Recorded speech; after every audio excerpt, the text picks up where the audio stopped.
Hello বন্ধুরা, আশা করি সবাই ভালো আছো। আজ চলে গিয়েছিলাম সাতভাই কালীতলা মেলাতে। দুই বন্ধু মিলে সারাটা দিন ওখানেই কাটালাম এবং বিভিন্ন মুহূর্তগুলো।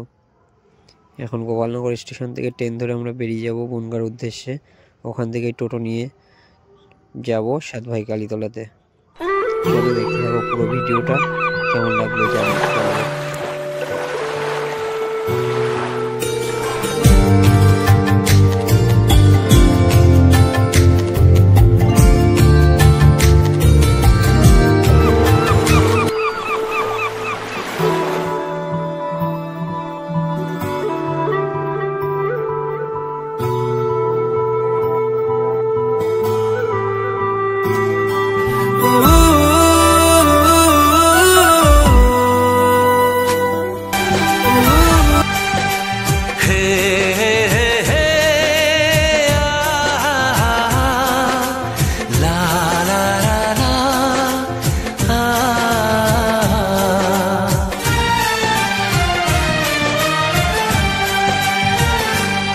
मैं अगर सामने आ भी जाया करूं, लाज़मी है कि तुम मुझसे पर्दा करो।